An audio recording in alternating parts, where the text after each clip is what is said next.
आज मैं आपको स्टडी विथ अनुज चैनल के जरिए मैं आपको हाई स्कूल का एक इम्पोर्टेंट टॉपिक जिसका नाम है चालक का प्रतिरोध या विद्युत प्रतिरोध। इंग्लिश भाषा में हम इसको इलेक्ट्रिक रेजिस्टेंस कहते हैं। ये बहुत ज़्यादा इम्पोर्टेंट टॉपिक है और मैं आज आपको इसके बारे में सिखाऊंगा कि क्या है, और इससे क्वेश्चन बनने के चांस अधिकांशता रहते हैं। जैसे कि कहीं कहीं पे इसी बार देखा गया है कि इसमें या तो डेफिनेशन पूछ ली जाती है सिंपल, या फिर हम देखते हैं इसका फार्मूला। फार्मूले के अलावा भी हम कभी कभी ये भी देखते हैं कि नोट अल्टरनेटिव में यानी बहुविकल्पी में हमारा जो है पूछ लिया जाता है अधिकांशता कि इसका मात्रक बताइए, और मात्रक के अलावा इसे कौन से सिंबल से प्रदर्शित करते हैं। फिर हम देख लेते हैं किस भाषा का चिन्ह है, ये भी अधिकांशता यानी कभी कभी पूछ लिया जाता है। ठीक है, अब हम इसको समझते हैं कि प्रतिरोध है क्या, यानी इलेक्ट्रिक रेजिस्टेंस है क्या।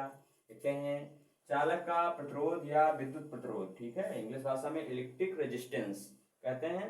परिभाषा क्या है, कोई भी चालक है। ठीक है, हमने देखा कोई भी चालक, यहाँ पे हमने एक चालक ड्रा कर लिया। चालक का मतलब होता है कोई ऐसा पदार्थ जिसमें से धारा जो है वो बह सकती है यानी निकल सकती है। ठीक है, उसको कंडक्टर कहते हैं यानी, और हिंदी भाषा में चालक कह देते हैं। मान लीजिए इसमें से धारा निकल रही है कोई भी। ठीक है, तो किसी चालक का वह गुण, मानिए ये चालक है, किसी भी चालक का वह गुण जिससे वह विद्युत धारा के प्रवाह के मार्ग में बाधा उत्पन्न करता है। मान लीजिए ये कोई चालक है, इसमें से विद्युत धारा जो है वो प्रवाहित हो रही है। ठीक है, तो इसमें इसके प्रवाह के जो मार्ग में जो बाधा उत्पन्न होगी उसे ही हम विद्युत प्रतिरोध कहेंगे। ठीक है, वही हमारा विद्युत प्रतिरोध कहलाता है। ये हमारी डिफिनेशन हो गई, सिंपल डिफिनेशन है।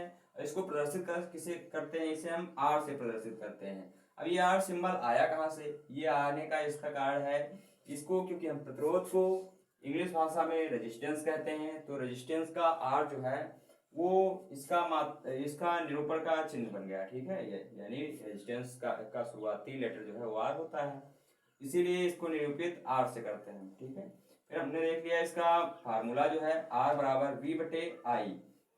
अगर इसको हम शब्दों में समझें तो आर यानी प्रतिरोध हो जाएगा हमारा, वी क्या है विभवांतर हो जाएगा, फिर आई क्या है विद्युत धारा हो जाएगी, यानी प्रतिरोध बराबर विभवांतर बटे विद्युत धारा हो जाएगी।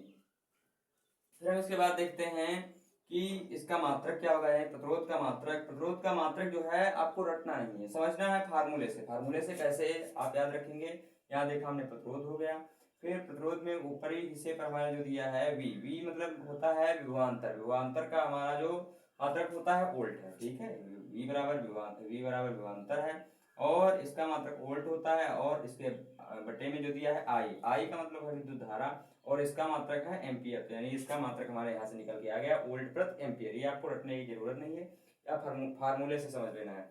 फिर या इसका एक बहुत ज्यादा प्रचलित मात्रक है, ये प्रचलित मात्रक है यानी अधिकांशतः हम इसी का प्रयोग करते हैं। अब ये है क्या, प्रचलित मात्रक जो है हमारा ओम है, और इसको सिंबल, ये ओम का सिंबल यानी निशान बना हुआ है, चिन्ह बना हुआ है, इससे प्रदर्शित करते हैं। ठीक है, यानी इसका एक प्रचलित मात्रक हो जाएगा ओम। और ये कभी कभी ये भी हमसे पूछ लिया जाता है कि यह किस भाषा का चिन्ह है और किस भाषा से लिया गया है। तो हमने देखा कि ये जो है ओम का चिन्ह जो है यह ग्रीक भाषा से लिया गया है, और हमारी यह बहुत ज्यादा इंपॉर्टेंट, मतलब ये भाषा जो है अधिकांशतः साइंस में यूज की गई है। ठीक है, तो आपको इसको अच्छे से समझ लेना है, और एग्जाम की दृष्टि से चूंकि इम्पोर्टेंट है इसलिए आपको अंत तक इसको याद रखना है। ठीक है, धन्यवाद।